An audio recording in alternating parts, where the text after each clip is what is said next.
今天我们来聊聊习近平最近踢到的这块硬铁板。这块铁板是谁？不是别人，正是日本新任首相高市早苗。一场中日之间的角力，让习近平发现自己想要轻松拿下的目标，竟然变得越战越凶，而且背后还有近90%的年轻世代在挺他。更让北京头疼的是，中国国内经济此刻却是一片惨淡。反观能造核武的日本，正虎视眈眈地盯着中国的一举一动，这背后到底发生了什么？我们今天就从头说起，好好深入探讨这场博弈的来龙去脉。故事要从2025年10月开始讲起。日本政坛出现了历史性的一刻，64岁的高市早苗成为日本有史以来第一位女性首相。她的出现并非偶然，而是日本政治右转和社会氛围转变的结果。高市早苗是自民党内极度保守派，崇尚传统价值，对国防与安全议题特别强硬。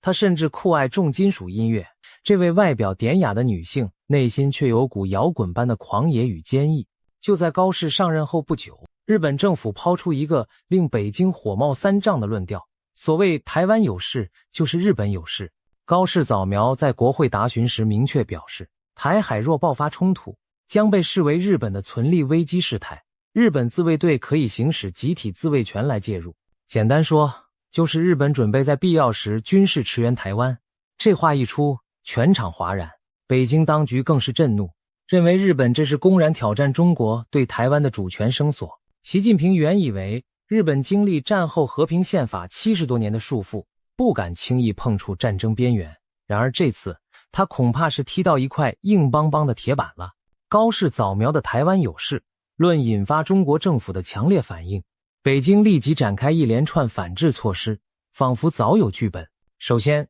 中国常驻联合国代表在11月下旬火速致函联合国秘书长，状告高市早苗严重违反国际法。中国大使在信中警告说，如果日本胆敢以武力干预台海局势，中方将行使自卫权予以还击，坚决捍卫中国的主权和领土完整。这封战书式的外交信函语气之强硬令人侧目。其次，北京也老调重弹地挥舞起经济大棒，他禁止中国旅行团赴日旅游，要求中国各大航空公司暂停飞往日本的部分航班，主动为已购票旅客办理退票，把中国观光客锁在国内。不仅如此，中国还早早宣布暂停进口日本的水产品和食品，企图以市场封锁来打击日本经济。甚至中国的网络上开始出现大量对高市早苗的人身攻击，给他扣上恶女、麻烦制造者的帽子。北京的官媒也不甘示弱，接连发表措辞严厉的评论，批评高市狂妄自大、玩火自焚。中国外交部长王毅也跳出来放话，声称高市讲了不该讲的话，抛出所谓3个绝不原则，警告日本不要再踩红线。中国如此兴师动众、排山倒海的反制，无非是想逼日本让步，让高市早苗收回台湾有事的言论。然而，事情的发展却完全不如习近平的意。中国的怒火不但没能逼退高市，反而激起了日本国内前所未有的凝聚力。就在北京步步紧逼之际，日本民间却出现了有趣的现象，支持高市内阁的声浪不减反增。一份2025年10月底发布的日本舆论调查结果让各方震惊。这项由日本产经新闻与富士新闻网所做的全国民调显示，高市早苗内阁的支持率高达 75.4%， 这数字刷新了日本近年来新任内阁的支持率记录。更令人惊讶的是，在年轻族群中，支持率更是接近90%之谱。具体来看，18岁至29岁的年轻受访者中，有高达 89.1% 的人表示支持高市内阁，将近90%的年轻人。这可是过去不可想象的局面。要知道，就在几个月前，高市的前任石破茂内阁刚成立时，年轻族群对他的支持度低迷，可谓兴趣缺缺。如今年轻人却一边倒地倒向这位强硬派女首相的怀抱。日本社会究竟发生了什么变化？年轻世代为何如此买高市早苗的账？北京的打压怎么反倒像帮了他一把？或许答案很简单，北京当局低估了日本人内心深处的骄傲与危机意识，也低估了高市早苗本人作为领导者所展现的决心和魅力。在中国看来，只要祭出经济制裁和外交恐吓，就足以让日本政府和民众心生怯意，进而对高氏施压让步。然而北京忽略了一点，日本不是第一次面对中国的霸凌了，而且日本民众的忍耐也早有极限。回想2010年钓鱼岛撞船事件后，中国一度暂停对日本出口稀土，试图要日本就范。2020年澳洲要求调查疫情起源，也遭到中国无理的贸易报复。这些中国惯用的经济武器化手段，日本人看在眼里，记在心里。澳洲最后顶住了压力，迫使中国恢复正常贸易关系。日本人心想，连澳洲都不怕，你中国还能把我们怎样？当北京这次宣布旅游禁令、食品禁令时，日本网络上反而出现一片讥讽之声。有人戏称中国游客不来更好，景点还能清静些。也有人调侃日本人自己爱吃海鲜，不出口也无妨，就看最后急的是谁。事实上，中国近年对日本经济的影响力正在下降，日本对华出口占比相较10年前已降低不少。再说了，疫情以来中国游客本来就没大量回归，日本观光业早适应了没有陆客的日子。北京的这套惩罚剧本非但未能离间日本国内对高氏的支持，反而激起一股同仇敌忾的情绪。许多日本人感到现在中国处处挑衅，国家必须团结在强而有力的领导人后面，才能度过未来的风浪。高氏早苗恰恰顺应了这种民意，他对北京强硬的态度让日本老百姓扬眉吐气，直呼终于有个敢跟中国说不的领袖了。特别是在年轻世代，日本出现了一种久违的爱国热情与危机感。战后的日本年轻人多半习惯了和平安逸的环境，甚至一度被称为草食系的一代，给人缺乏进取心和使命感的印象。然而近年情势批变，东亚安全环境日趋紧绷，日本年轻人的想法也在转变。首先，北韩这些年频繁朝日本上空发射飞弹，让年轻一辈真正意识到战争阴影并未远去。更不用说中国在东海和台海的咄咄逼人。2022年8月，美国国会议长佩洛西访问台湾，引发解放军在台海周边进行大规模军演，数枚中国导弹直接落在日本附属的经济海域内，距离冲绳群岛不远。这一刻震醒了许多日本人，台湾有事，日本真的不可能置身事外。那次军演后，日本政府加快了安保政策的大转向，从增强导弹防御到讨论对敌基地反击能力，甚至提高防务预算，都明显是为了应对中国威胁。年轻人看在眼里，也逐渐明白和平不是唾手可得的。特别是香港命运的前车之鉴，更让不少日本青年感同身受。他们意识到，如果对集权退让，今天的香港可能就是明日的台湾，甚至可能影响到日本本身的自由安全。于是，当高市早苗以一副绝不畏惧北京的姿态出现时，年轻世代给予了热烈回响。他们觉得这位女首相有勇气、有魄力，能带领日本在风云诡谲的亚洲自保。近90%的青年支持，不光是对高市个人的肯定，更代表日本年轻一代正在抛下战后阴霾，准备拥抱一个更强大的国家定位。这对习近平来说，绝对是一个始料未及的发展。他本来打算通过对日强硬来杀鸡儆猴，同时转移国内焦点。然而现在，日本不但没有被吓倒，反而因他的压力变得更团结强悍。这就好比习近平用力踢出一脚，想踢倒对手，却踢中了对方的铁板，震得自己脚趾生疼。更糟的是，就在外部碰壁的同时，他在国内也面临着日益严峻的挑战。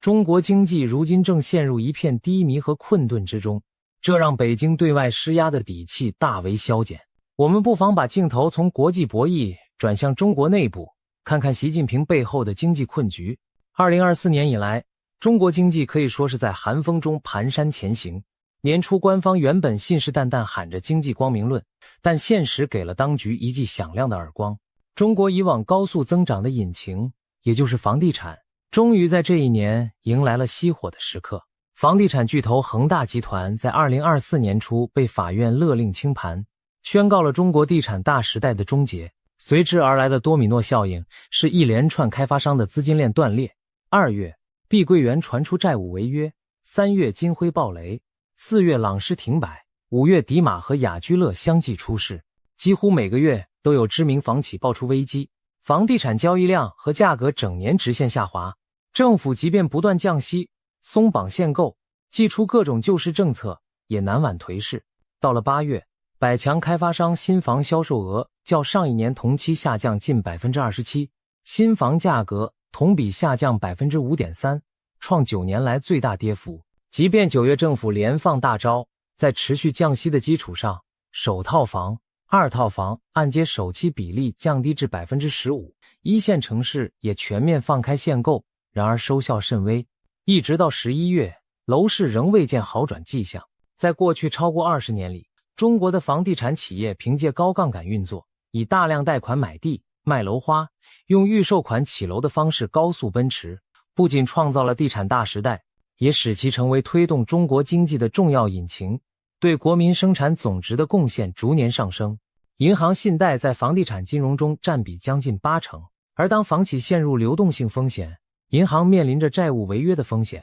令金融系统整体承压。地方政府财政极度依赖以卖地收入为主的土地财政，他们是地产大潮的推手，也是泡沫破灭时受冲击最大的那一方。如今卖地收入腰斩，土地财政难以为继，进一步加剧本已十分严重的地方政府债务危机。2024年11月，北京推出了10万亿债务化解计划，试图以特别债等方式为地方纾困，但市场反应相当冷淡。经济低迷最直接的受害者是普通老百姓。近年来，中国民众的日子越发不好过，收入停滞，就业困难，尤其年轻世代正陷入前所未见的就业寒冬。2023年时，中国官方公布的城镇青年失业率一度突破 20% 的高位，但此后当局干脆停止发布这项数据，仿佛掩耳盗铃就能当作问题不存在。到了2024年，中国各种调查与迹象显示，青年失业率仍在节节攀升。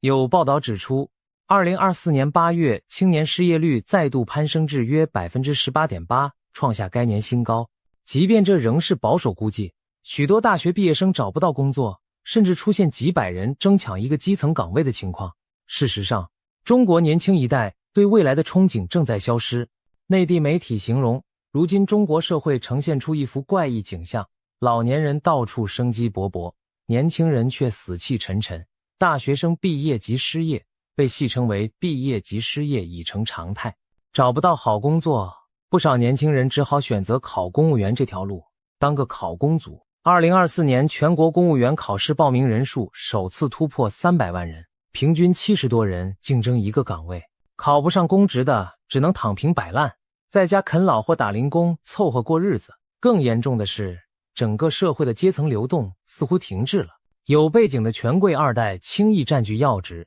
令普通年轻人更加绝望。可以说，中国年轻世代正弥漫着一股浓厚的无力感与虚无感。不仅年轻人，就连中年劳动者的处境也江河日下，大量企业裁员、缩减薪资成为常态。科技、金融等曾经的高收入行业也频频爆出大规模裁员和降薪的消息，甚至连最稳定的铁饭碗，也就是体制内单位都开始降薪缩编。经济不景气的压力下，一些昔日的中产阶级因房贷、车贷和子女教育支出而不堪重负。有人调侃，中产阶级正在被当作韭菜反复收割，民间怨声载道，但官方对此却缺乏有效的应对良策，只是一味宣称经济正在好转，前景光明。然而老百姓的切身感受骗不了人，大家的腰包和饭碗都比以前更空了。社会上出现一种诡异景象，老百姓在官方媒体上听到的尽是经济向好的乐观声调，现实生活中却处处是企业裁员、商铺倒闭的消息。2024年年底，中共官媒仍然声称全年经济成长勉强能达到 5% 左右的目标，但这个数字有多少水分，付出了多少代价，恐怕只有当局自己心知肚明。经济困局使得习近平在国内的压力与日俱增，毕竟中共执政合法性有很大一部分来自经济表现和民众生活改善。如果经济长期低迷，民众对未来失去信心，那么再高压的维稳手段也难以完全掩盖不满。习近平显然深知这一点，于是他更加倚重民族主义和对外强硬来巩固自己的地位。这几年来，我们看到北京在各条战线上频频展示肌肉，从南海造岛军事化，到台海军机绕飞，再到中印边境对峙，中共试图营造一种外部敌环4，必须团结在领袖周围的氛围。然而，对外树敌虽可一时转移矛盾，却可能反过来加剧中国的经济困难。看看如今的局面，美国和欧洲日益警惕中国，核心技术对华出口管制趋严，跨国资本对中国市场心存疑虑，全球供应链开始重组，越南、印度等国分走了部分原本属于中国的制造订单，外资撤离，出口减少，使中国制造业动能下滑，而国内消费因民众预期悲观，债务压力大而疲弱不振。习近平想靠国内大循环来自救，但短期内难以填补外需下降的窟窿，于是他常常逢机就打爱国牌，比如在台湾问题上摆出强硬姿态，以激发民族情绪。只是这个策略如今碰上的对手却是像高市早苗这样毫不退让且准备充分的硬茬子。试想，如果中国经济依然像过去那样高速增长，财大气粗，北京在外交上或许更加有恃无恐，可以对邻国软硬兼施。然而现在中国自身难保，经济疲软掣肘了他对外扩张的野心。在这种情况下，对日本大动干戈无异于雪上加霜。习近平当前的处境可谓进退两难，退吧，咽不下这口气，强势形象受损；进吧，又没有稳操胜算的胜券，还可能引火烧身。因此，他一方面高调批判日本，另一方面或许也在观望美国的态度，试图从中找平衡。然而美日同盟向来坚若磐石，更何况现在日本本身的军事实力和决心也摆在那里。高市早苗的强硬背后还站着一支迅速扩张实力的日本自卫队。值得注意的是，自从俄乌战争爆发后，日本就决定将军费提升到相当于 GDP 的 2%， 以大幅强化防卫力量。这意味着日本未来几年的军事预算将逼近每年1000亿美元的规模，直追美国和中国之后。日本还计划采购各种先进武器，包括美制战斧、巡弋飞弹，开发国产远程高速飞弹等，目标是具备对敌基地的反击能力。简而言之，日本正在快速摆脱过去盾多矛少的纯防御姿态，转而打造有矛有盾的综合军力。更令北京警惕的是日本那把多年未出鞘的核舰，这把核舰指的就是日本在核武方面的潜在实力。众所周知，日本是全球核电技术最先进的国家之一，积累了大量的核材料和技术人才。日本拥有高达数十吨的民用级部，理论上这些部只要进一步提纯，就能制造成数千枚核弹头的原料。日本还有成熟的航太工业和运载火箭技术，一旦下决心研制远程导弹，并非难事。事实上，国际战略专家常称日本是隐形的核门槛国。平时日本遵守不拥核的承诺，但若周边局势恶化，它具备在极短时间内研制核武的能力。当然，由于广岛长崎的核爆阴影，日本国内长期存在反核情节，核武装在政治上属于禁忌。然而近年来，随着北韩核岛威胁升级，中国军力逼近，日本朝野开始出现讨论核武议题的声音。前首相安倍晋三生前就曾建议研议核共享方案，由美国在日部署核武，以增强威慑。如今高市早苗上台，他作风强硬，被视为最不排斥讨论核武问题的日本领袖之一。虽然他尚未提倡日本自制核武，但在他领导下，日本显然会更积极地强化战略威慑力。中国若是一味在台海和东海咄咄逼人，不但可能把日本和台湾甚至韩国都推向更紧密的军事合作，还可能逼得日本彻底打破长久以来的无核禁忌。一旦日本决定拥核，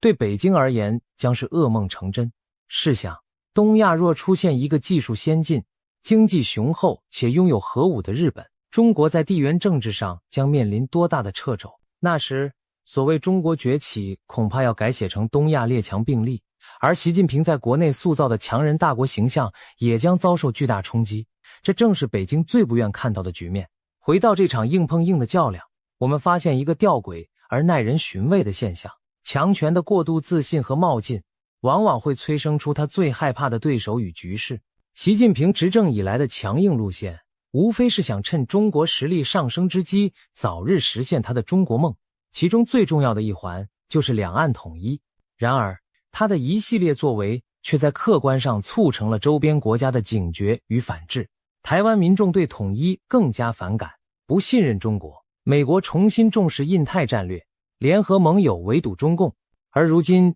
日本也发生了质变，从以经济为主导转为把安全摆在优先地位，一改过去犹疑不决的态度，明确将矛头对准中共扩张。可以说，习近平越是逼迫，对手们越是强硬，整个局势就越朝他不利的方向发展，物极必反，盛极而衰。中国经济的放缓削弱了他的国力根基，而外交上的咄咄逼人又消耗了国际间的信任与合作。当下的东亚局势下，中日双方都在加速备战，一方以为对手不敢真的出手，一方则暗下决心绝不再做任人宰割的羔羊。习近平没有料到自己有朝一日会唤醒一个战后沉睡已久的日本武士魂，而高市早苗的出现仿佛就是那沉睡武士的苏醒号角，他背后是觉醒的日本民意和蓄势待发的国力。最后，我们不妨展望未来可能的走向。习近平眼前这块铁板，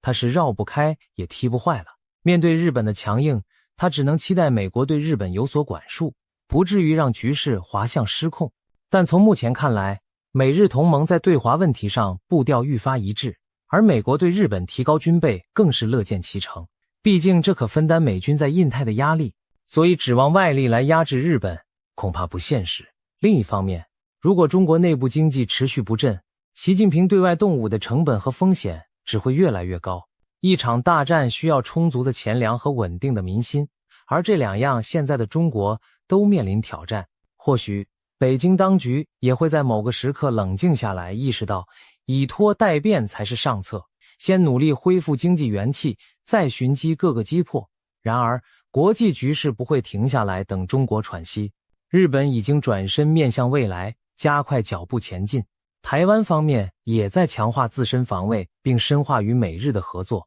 时间不再像过去那样站在北京一边。曾几何时，许多人认为中共对台动武只是迟早问题，但如今看来，这个迟或许会越拖越久，因为对手们正在变强，而中国自身却遭遇瓶颈。习近平这一脚踢在铁板上的教训，一定会在他心中留下深刻的印象。未来他会否收敛锋芒，寻求某种缓和，以换取经济的休养生息，还是会孤注一掷，在内外交困中铤而走险？这将是接下来几年最大的问号之一。可以肯定的是，东亚局势已经进入一个新的篇章。日本这只潜伏已久的东方巨虎正在苏醒，它不仅拥有经济实力，更开始不加掩饰地展现出军事力尺。中国则在经历内忧外患的阵痛，再也无法轻易地以气势压人。习近平的强硬梦想碰上高市早苗的钢铁意志，这场较量注定会持续下去。也许最终决定胜负的不仅是军舰导弹的多寡，更是两国国力与民心的消长。我们将持续关注这场硬碰硬的对决，毕竟它关系着台海的未来、亚太的格局以及无数普通人的命运。躺在棋盘上的不再只是抽象的国家利益，还有年轻世代对自由、安全的渴望和对未来的想象。就让时间去检验这块硬铁板最终是否会让那只铁拳知难而退，还是铁拳终究想出新的办法绕过铁板。我们希望看到的当然是地区和平的长久繁荣，但在那之前惊涛骇浪恐怕是在所难免了。